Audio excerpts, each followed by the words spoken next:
She is very difficult to officiate because of all of the contact that's happening around all of the time. That being said, I was in contact with a number of WNBA coaches yesterday about this topic of the officiating in the WNBA. What if the most transformative athlete in the history of women's basketball, the one person single-handedly responsible for record-breaking television ratings, sold-out arenas, and a cultural renaissance for an entire league, was being systematically failed by the very institution she is carrying on her back? What if the referees tasked with protecting her were instead enabling a culture of unchecked physicality that could end her career on any given night?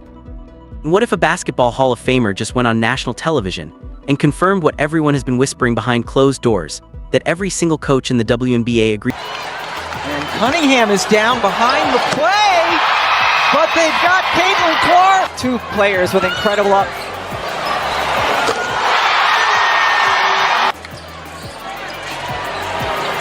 Clark, another long three. She's back. The officiating is broken. This is not a hypothetical scenario. This is the reality facing Caitlin Clark in the WNBA right now. And the league's refusal to act may end up being the most catastrophic miscalculation in the history of professional women's sports.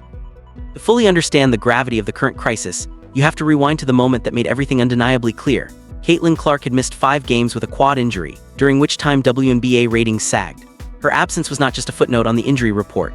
It was a seismic event that shook the very foundation of the league's business model. According to USA Today, league-wide viewership was down 55% during her time away. Think about that for a moment. One player steps off the court and more than half the audience disappears. Social media engagement plummeted. National sport... The game has changed so much. Players are faster, they're better, they're bigger, they're stronger. They're as good as they've ever been. They're as athletic as they've ever been. The game is fast now. Things are happening quickly. Everybody's getting better, except the officials. Coverage shifted elsewhere. Every WNBA storyline without Caitlin Clark in the frame felt like it was playing to an empty room, and then she came back. 8.5 minutes into her return game, she gave a definitive answer. Over the span of 43 seconds late in the first quarter, Clark drained 3 consecutive three-pointers, 2 of which were from beyond 30 feet in one of her most exciting moments yet in a fever jersey. It was one of those sequences that makes you stop whatever you're doing and watch, not because it was merely impressive, but because it was But here we go with Caitlin Clark, singularly, being missing for the time she was gone, and ratings tanking, 50% in some cases. And then also she comes back and reminds everyone how spectacular she is. And everybody's talking about the WNBA. So if you needed to sort of have it affirmed to you that it is just her, that the singularity of her is what we are talking about, and her star power, you got it with this absence and then the way she came back. They're worldly. These were not standard deep threes from a couple of feet behind the arc. These were detonations from the logo, the kind of shots that no other player in the league even attempts with that kind of regularity, let alone converts. Clark finished with a season-high 32 points, 8 rebounds, and 9 assists, and tied her career high with 7 three-pointers as the Fever handed the Liberty their first defeat of the season, 100-88. The viewership numbers told a story that could not be denied. Saturday's game between... Rebecca, tell me, what does Clark's return mean for the WNBA? Well, I mean, it means a lot more people are paying attention once again. We know how much Caitlin drives ratings. We know how much Caitlin drives attention on the WNBA. And for her to come back and do it in that way was just ridiculous. The Fever and Liberty averaged 2.2 million viewers on ABC. ESPN announced that viewership peaked at 2.8 million and was the 3rd most watched WNBA game ever on ABC. The matchup drew 76% more viewers than the average regular season WNBA game on ABC last year. Let that comparison sink in. A single regular season WNBA game, driven almost entirely by one player's return from injury, drew numbers that rival championship events in other major professional sports.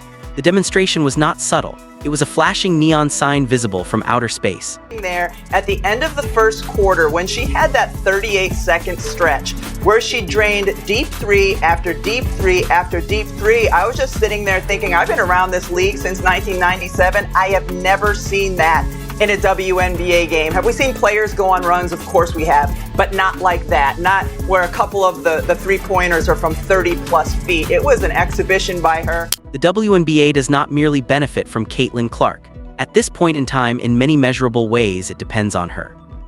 Rebecca Lobo, the Olympic gold medalist, Basketball Hall of Famer, and one of ESPN's most respected and measured analysts, understood the magnitude of what she had just witnessed. Speaking on the broadcast, she reflected on Clark's explosive return. She compared Clark to Diana Taurasi in terms of the difficulty she presents to officials, noting that Caitlin Clark regularly gets picked up in the full court. She also gets blitzed more over the course of... It was just ridiculous. It's not often that you're watching the WNBA or that I'm watching it and I'm like, wow, I've just never seen this before. ...her career than any player in WNBA history. Lobo has been covering the WNBA since 1997. She has seen every great player, every unforgettable performance, every watershed moment in the league's history. And yet what Clark did in that 43-second stretch was something she had never witnessed before. Not the general concept of a player going on a hot streak, that happens, but the sheer audacity and distance of those shots. The casual brilliance of pulling up from 30-plus feet and draining one after another as if she were shooting in an empty gym. That was unprecedented. This angle is wild, folks. There's the eye gouge. Watch Mabrey. Boom! I mean, come on. Even Clark's opponents have had to concede the reality of what they are dealing with. Natasha Cloud, the veteran guard who has not always been the most sympathetic voice toward Clark or her enormous fanbase, has acknowledged that you have to pick Clark up the moment she crosses half-court. The implication is significant. If one of the most competitive players in the league, someone not known for handing out compliments to rivals, is openly admitting that Clark requires defensive attention unlike anyone else, then the league itself needs to recognize the same thing. And here is the bridge between the exhilaration of Clark's return and the growing darkness that threatens to swallow everything. Because the same player... Hey, we would have been crashing our team. Courtney, if somebody ever tackles you like that, nobody would ever tackle me like that. They would play with Bridget like that, and then we would have to like take it up there. Okay. You see what I'm saying? But I'm just saying. Nobody would ever play with me like if that ever happened, you better crash out behind me, because I'm crashing out behind you. We can share the same jail cell.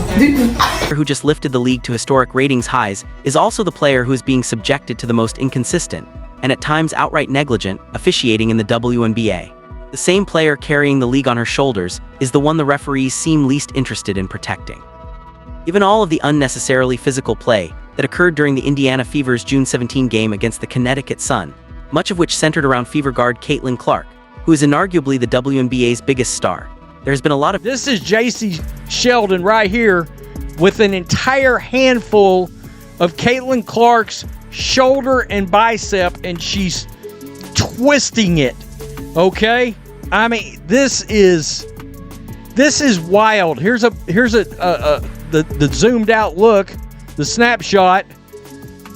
I mean, this league does not have control of its players. Discourse among the women's basketball community about how much physicality is too much. The Fever-Sun matchup was supposed to be a competitive, entertaining game between two rivals with genuine animosity. For Clark, there is personal history that goes far deeper than the Fever and the Sun, and it comes out anytime she matches up with former Big Ten foe and fellow first-round 2024 WNBA draft pick Jacy Sheldon. Their last matchup on June 17 showed there was no love lost between the Iowa and Ohio State legends. What unfolded that night was not a basketball rivalry expressing itself through hard-nosed competition. It was a game that devolved into chaos because the referees... What was that play? Oh my god, this is rigged. This is rigged. She got yanked, fell on her hip. That's a hack! That's a hack! That's a hack! Oh my god, they hacked the one upon her and they hacked Caitlin Clark. They are both hacks. They are both hacks. They hacked Fever twice, and then there was a phantom foul called on Sabrina. Refused to establish control. The tension had been simmering from the opening whistle. During a dead ball early in the second quarter, Clark and Sheldon exchanged words while walking from the sideline. Clark shoved Sheldon, prompting a brief exchange of words among the players on the court. No foul was called, but the incident set the tone for a physical game that ultimately boiled over in the third quarter and again in the fourth. Then came the moment that sent shockwaves across the league. Fever star Caitlin Clark was being guarded by Sun guard Jacy Sheldon. As Clark backed Sheldon down at the top of the key, Sheldon poked Clark in the eye. Clark was upset with the move from Sheldon and pushed her away in fury. What happened next was even more jarring. Sun guard Marina Mabrey came over and shoved Clark to the... Second time where I'm attacking, it's very physical. I'm saying something to the ref, watch my land in space, watch physicality. I get laughed at. And it ends in my ankle getting turned. The same thing happened in Dallas, a flagrant that wasn't called. Same thing happened here. So my ankle is hanging in there, but it's starting to get very frustrating. I'm averaging less than 2 free throws a game, and I drive. Like, I'm physical. I'm not someone who's avoiding contact. So I just hope that the safety of players starts to become a priority versus the ego of refs. Ground as she had her back turned. Let that image sit with you for a moment. The most important player in the WNBA gets poked in the eye. While she's still reacting to that, another player blindsides her and sends her crashing to the hardwood. In most sporting contexts, this would result in immediate ejections. In the NBA, such conduct would likely lead to suspensions and significant fines. In the WNBA on this night, however, the consequences were startlingly mild. Sheldon's common foul was upgraded to a flagrant foul. The referees called offsetting technicals on Clark and Sun veteran Tina Charles. Mabrey was also hit with a technical foul and avoided ejection. Nobody was thrown out of the game for that sequence. The player who was assaulted received the same penalty, a technical foul, as the players who assaulted her. The broadcast all of the time.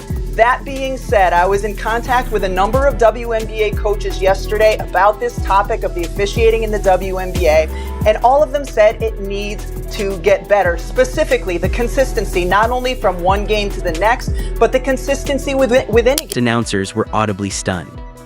The announcers said as much on the broadcast, as even they were surprised Mabrey wasn't ejected for knocking Clark to the floor earlier in the game. Around the league, the reaction was one of collective disbelief. Players, coaches, commentators, and fans were united in their shock at what they had witnessed and at the officials' failure to adequately respond. But the officials' negligence had consequences that extended well beyond that single incident. Because when referees refuse to establish control, when they allow the temperature to keep rising without intervention, players inevitably take matters into their own hands. And that is exactly what happened. The tetchy affair then came to a head with just 46 seconds remaining when the Fever's Sophie Cunningham fouled Sheldon hard as she drove to the basket, leading to a scuffle between both sets of players that had to be broken up by staff and security. Cunningham, Sheldon, and her son teammate Lindsay Allen were ejected for the incident. While one could argue Cunningham shouldn't have taken matters into her own hands and retaliated for the Clark incident, one could equally argue that the refs absolutely let the game get out of control. This is the inevitable trajectory when officiating fails. When the people in charge of maintaining order abdicate that responsibility, the players will fill the vacuum. And when that happens, people get hurt. The game ended as an 88-71 Fever victory, but the scoreline was secondary to the story. What mattered was the message the referees had sent, or more precisely, the message they had failed to send. The league's biggest star had been poked in the eye, shoved to the ground, and given a technical foul for her trouble. The aggressors avoided ejection. The precedent was clear, even if it was unintentional. You can be as physical as you want with Caitlin Clark, and the officials will look the other way.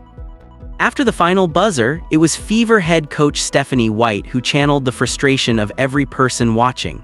When the first question at the post-game press conference was directed at Clark about the third quarter incident, White intercepted it and said she would handle the officiating questions. What followed was a post-game press conference for the ages.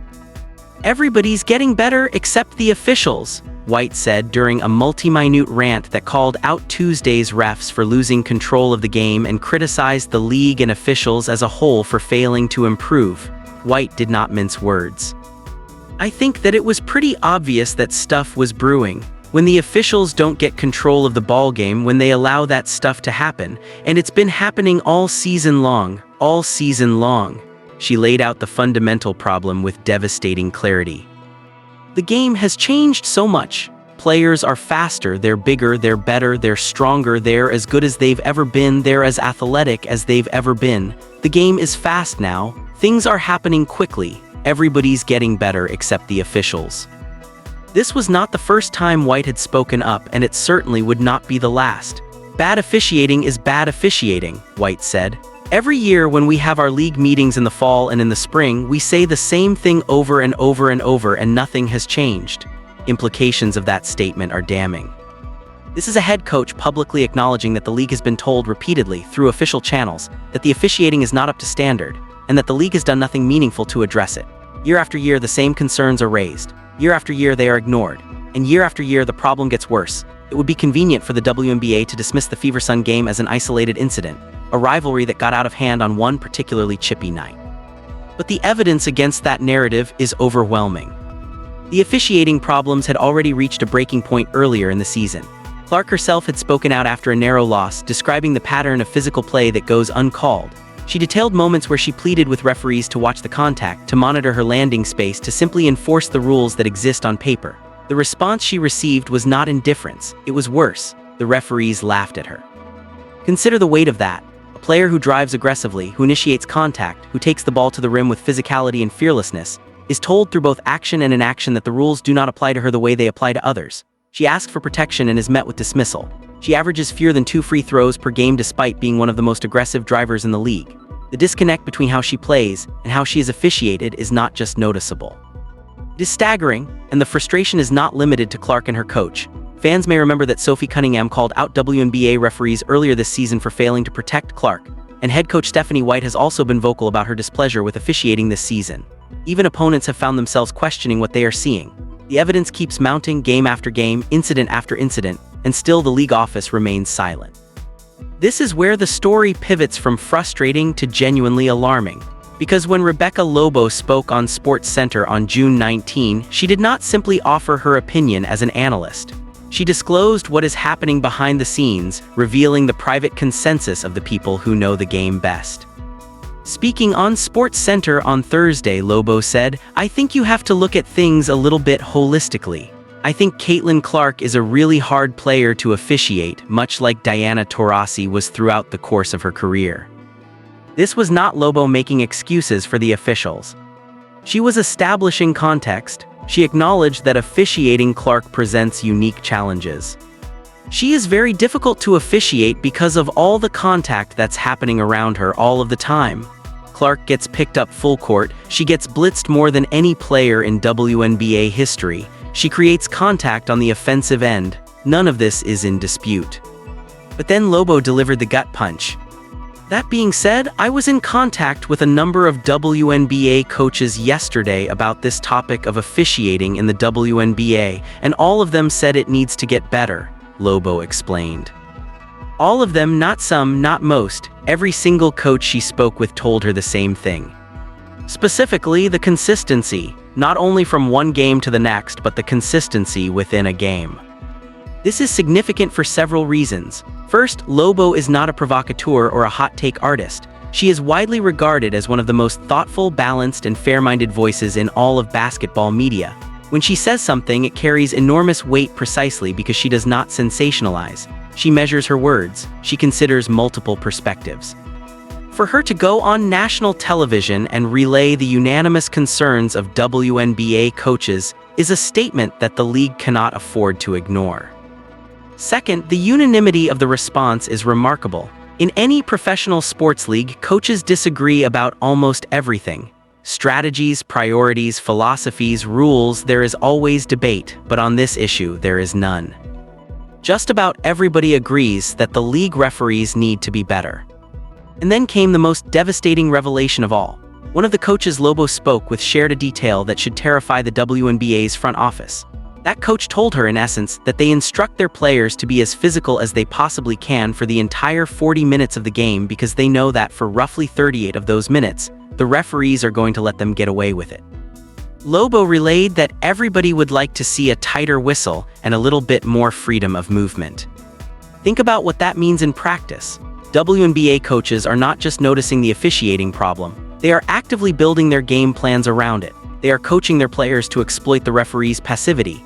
They are telling their teams that aggressiveness, even excessive aggressiveness, is the optimal strategy because the officials have demonstrated that there will be no consequences. This is not gamesmanship. This is a systemic failure. When the people who run the teams universally agree that the referees have lost control and are adjusting their strategies accordingly, you no longer have an officiating problem, you have an officiating crisis. The analogy is straightforward. Imagine a highway where the speed limit exists on paper but is never enforced. At first, a few drivers push the limits, then more follow. Soon, everyone is speeding because not speeding puts you at a competitive disadvantage. You are the slow car in the fast lane, a hazard to yourself and others. The absence of enforcement does not create freedom, it creates danger. That is precisely what is happening in the WNBA. By failing to consistently enforce its own rules, the league has created an environment where excessive physicality is not just tolerated but incentivized. Coaches know the referees will not call the fouls, so they coach more physicality. Players know they can get away with holding, grabbing, and checking, so they play more aggressively. And the player who absorbs the most punishment in this environment, the one who attracts the most defensive attention and generates the most contact, is Caitlin Clark. How Caitlin Clark is or isn't officiated has become a storyline as recently as this season in the WNBA. And it is a storyline that keeps getting uglier. The cheap shots, the body checks, the eye pokes, the shoves, the fouls that are obvious to every human being watching on television but somehow invisible to the 3 referees standing 10 feet away. Each incident chips away at the league's credibility. We have already seen the cascade in action. ESPN's lead WNBA broadcast team of Rebecca Lobo and Ryan Ruocco called out officials for missing calls against Caitlin Clark during a subsequent game against the Dallas Wings. On live television, with millions watching, they broke down replay after replay, identifying foul after foul that went uncalled. There's a grab, there's a hold, there's another grab, I mean all of those are fouls, Lobo commented as ESPN flashed a series of replays. Every single one of them, and finally they call it. When your own broadcast partners are spending airtime systematically cataloging the ways your referees are failing, you have a problem that has transcended the court and entered the realm of institutional embarrassment. Let us return to the fundamental truth established by those 5 games Clark missed. In 2025, national television viewership for the WNBA saw a significant decline of 55% during a 2-week period when Caitlin Clark was sidelined with a quad injury, according to Nielsen ratings. That was a quad strain, a minor injury as these things go. Clark was gone for a couple of weeks and came back fully healthy. Now imagine a scenario where the unchecked physicality results in something more serious. A torn ligament, a broken bone, a concussion from being shoved face first into the hardwood. What happens to the league then? It's no secret that games featuring Clark have generated the largest audience since her arrival to the league in 2024. She is not merely an attraction, she is the economic engine of the entire enterprise. To put that simply, contests featuring Clark bring in the highest ratings, fever games outrate all other teams, and all games are doing better than they have in the past. Every television deal, every sponsorship agreement, every expansion plan is built, at least in part, on the assumption that Caitlin Clark will be on the court, healthy, and performing at the transcendent level only she can reach. The WNBA's leadership is playing a dangerous game of roulette. Every game where Clark is subjected to unchecked physical play and the referees fail to intervene is a spin of the chamber. The odds may favor the league on any given night. Clark is young, resilient, and tough. But the potential downside of a single catastrophic incident is so enormous, so existentially threatening to the league's trajectory, that the risk-reward calculation should be painfully obvious. And yet the inaction continues. Perhaps the most chilling implication of Rebecca Lobo's revelations is not just that the coaches recognize the problem, but that they have already adapted to it. When a coach tells Lobo that they instruct their players to be as physical as possible for the full game because they know they will get away with it for the vast majority of that time, that coach is not being reckless. That coach is being rational. Within the system as it currently operates, that is the optimal strategy. Maximum physicality, minimum consequences. This creates a vicious cycle that the league seems incapable of recognizing. The more physical the games become, the more dangerous they are for star players. The more dangerous they become, the greater the risk of losing the player who drives all the attention and revenue. And if that player goes down with a serious injury caused by a foul that should have been called but was not, the fallout will be catastrophic. Not just for the Fever, but for every team, every broadcast partner, and every business interest connected to the league. The ongoing issues with WNBA officiating have provoked wide debate, affecting coaching strategies, player performance, and fan engagement. Coaches are not whispering anymore, they are shouting. "You've heard every coach talk about it, so I don't know what the answer is," White said, extending the frustration beyond just Indiana. This is a league-wide epidemic that is being treated as a minor inconvenience. Some have suggested that the physicality around Clark is simply the result of natural competitive rivalries and that the league should embrace it.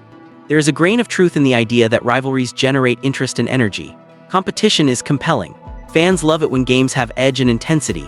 Rebecca Lobo's efforts to spotlight the need for clearer and more consistent refereeing underline a widespread desire for improvements. Going forward, the WNBA's handling of these concerns and potential changes in officiating practices will likely affect both the league's reputation and the quality of on-court competition. The solutions are not complicated. They require investment, commitment, and a willingness to prioritize the long-term health of the league over short-term inertia. First, the WNBA needs to dramatically improve the quality and training of its officiating crews. If the game has evolved, and everyone agrees it has, with players being faster, stronger, and more skilled than ever before, then the officiating must evolve with it. This means better recruitment, more rigorous training programs, higher compensation to attract and retain elite officials, and robust accountability mechanisms for poor performance. Second, the league needs to enforce its rules consistently and visibly. Freedom of movement rules exist for a reason. When coaches openly admit that they coach excessive physicality because they know the officials will not call it, the rules have become meaningless.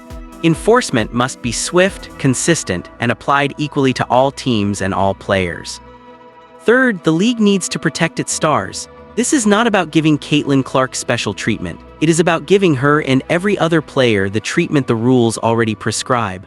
When a player is grabbed, held, hit in the face, or shoved to the ground, those are fouls. They should be called every time without exception. Finally, the league needs to listen to the people who know the game best. When every coach you ask says the officiating needs to improve, when your own broadcast analysts are using airtime to catalog missed calls, when your biggest star's head coach is delivering multi-minute rants about official incompetence, these are not signals to be dismissed. They are alarms to be heeded. But there is a critical distinction between competitive intensity and physical endangerment. Hard screens are competitive. Tenacious on-ball defense is competitive. Playing through contact on drives to the basket is competitive. Poking someone in the eye is not competitive. Shoving someone to the ground from behind is not competitive. Striking someone in the throat while they chase a loose ball is not competitive.